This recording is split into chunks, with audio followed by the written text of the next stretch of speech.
Assalamualaikum warahmatullahi wabarakatuh. Selamat datang di channel radiobotol.com, channel yang berbagi air mata, baik suka maupun duka, baik sedih ataupun bahagia. Karena sedihmu adalah sedihku dan bahagiamu adalah bahagiaku. Dan jangan lupa bagi sedulur-sedulur muslim yang belum sholat, silahkan sholat terlebih dulu sebelum menonton video ini. Selamat menyaksikan.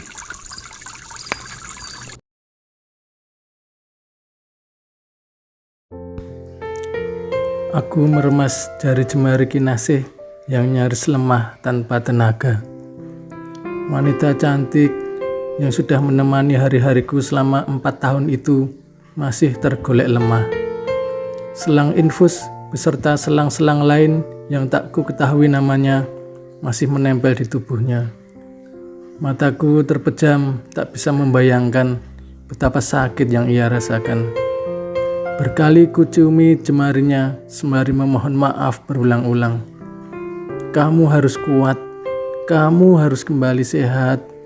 Suaraku bergetar menahan air mata. Air mata yang pada akhirnya tetap tertumpah juga. 3 hari sudah istriku tergolek lemah di ruang ICU. Tapi bukan karena sakit penyakit. Aku mendesah lirih. Kinasih tergolek di sana karena kecerobohanku, karena kelalaianku. Andai aku lebih bersabar, andai aku tidak menuruti emosiku. Aku memukul-mukul pipiku sendiri, menjambak-jambak rambutku. Semua karena salahku. Ingin rasanya kupeluk tubuhnya, berharap ia segera sadar, kemudian sehat seperti sedia kala. Tapi ya Allah, kumohon padamu ya Allah, selamatkan istriku. Sekilas ingatanku kembali ke belakang 3 hari yang lalu. 15 April adalah hari lahirnya. Selama 4 tahun menjadi suaminya, belum pernah sekalipun aku memberinya hadiah yang layak untuknya. Aku ingat saat kami masih berpacaran pun, aku hanya mengajaknya makan. Itu pun bukan di tempat mewah seperti restoran. Aku hanya mengajaknya makan di kedai bakso pinggir jalan. Dan itu sudah membuatnya tersenyum. Senyum tulus ikhlas seorang Kinasih. Pun di saat usia pernikahan kami memasuki tahun ketiga, lagi-lagi aku hanya bisa meminta maaf karena belum bisa memberinya hadiah istimewa. Aku yang bergaji pas-pasan untuk sementara waktu lebih memilih membelanjakan gajiku untuk kebutuhan sehari-hari kami.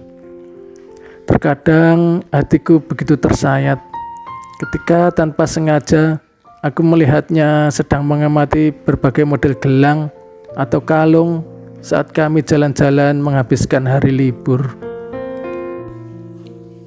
Aku juga belum bisa memberimu hadiah istimewa kok mas. Seharusnya akulah yang meminta maaf, jawab Kinasih setiap kali aku meminta maaf padanya. Aku tidak ingin istriku dicibir para tetangga karena ia hanya memakai gelang kayu. Dan itu pun aku membuatnya dengan bentuk yang sedikit kurang rapi. Tapi Kinasih selalu tersenyum saat ia memamerkan gelangnya. Kayu pun tak kalah bagus dengan emas. Apalagi kulitku juga tak seputih para ibu-ibu sosialita itu, kata Kinasih setiap kali ada tetangga yang mengejek gelang kayunya. Kinasih, aku tahu kamu hanya menghiburku. Aku tahu kamu tidak ingin membebani pikiranku. Aku tahu kamu sebenarnya menahan malu. Aku tahu.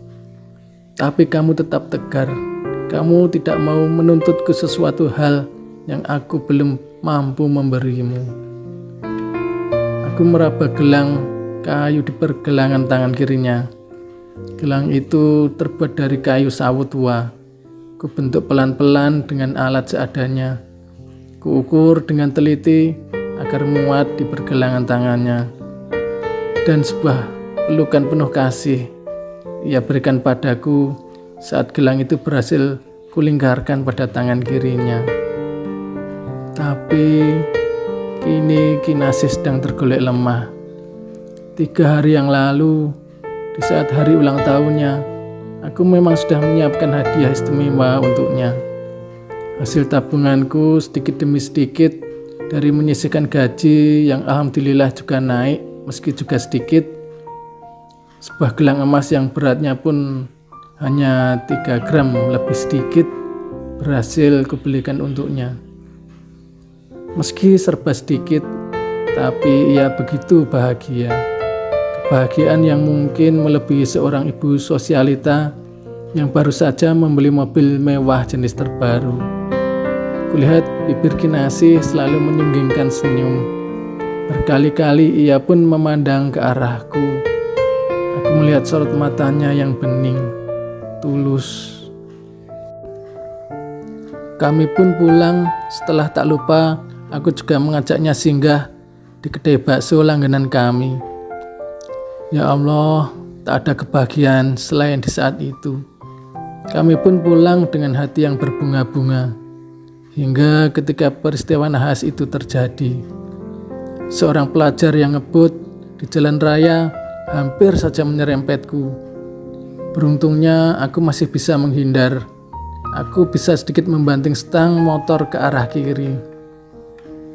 Sesampai di lampu traffic light, kebetulan lampu menyala merah dan kebetulan juga aku bersebelahan dengan pelajar yang tadi nyaris menyerempetku. Entahlah, tiba-tiba saja rasa jengkelku muncul saat melihat wajahnya yang nyaris tanpa rasa bersalah. Aku menasihatinya dengan sedikit umpatan kasar, agar kalau membawa kendaraan supaya lebih santun. Kinasih mencolek pundakku, memberi isyarat agar aku tidak terpancing emosi. Lampu hijau pun menyala.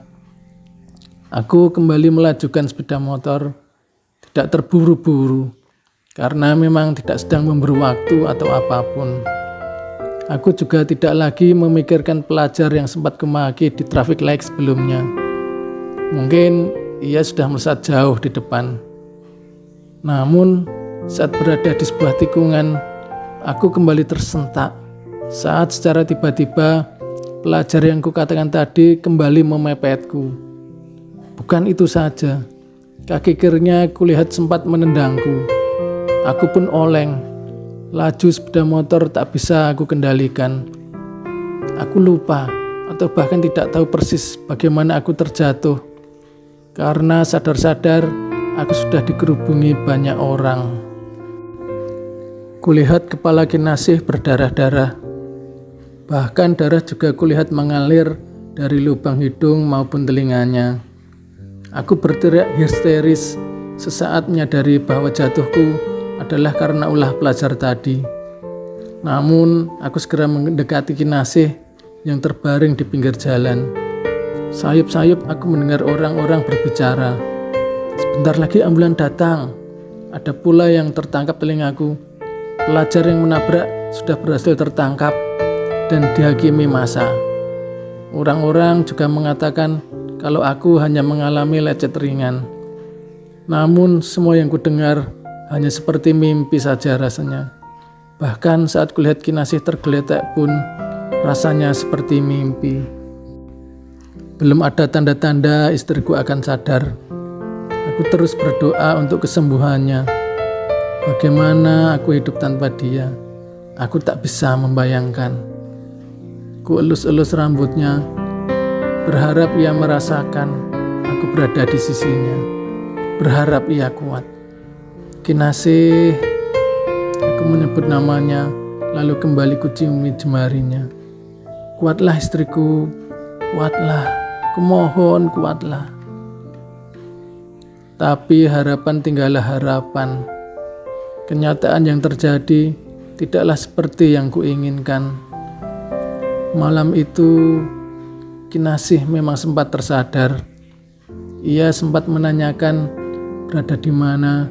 Ia sempat berterima kasih karena telah memberikan hadiah yang sangat istimewa baginya.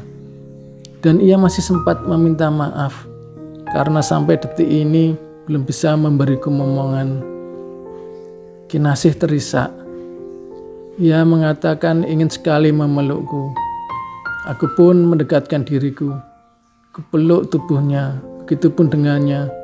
Ia memelukku dengan sangat erat. Hingga aku rasakan pelukan itu semakin mengendur. Lalu tersadarlah aku. Hal yang tak pernah kunyana-nyana, bahwa malam itu adalah pelukan terakhir Kinasih untukku. Ia telah pergi. Ia telah meninggalkanku untuk selama-lamanya. Air mataku mengalir deras. Aku masih tak percaya istriku telah tiada. Aku tak percaya.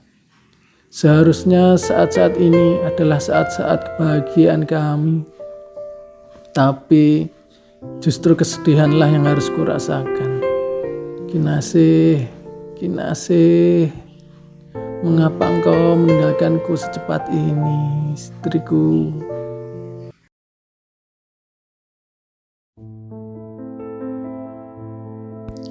Terima kasih dan sampai jumpa di lain waktu dan kesempatan. Masih bersama di radiobotol.com, berbagi air mata. Assalamualaikum warahmatullahi wabarakatuh.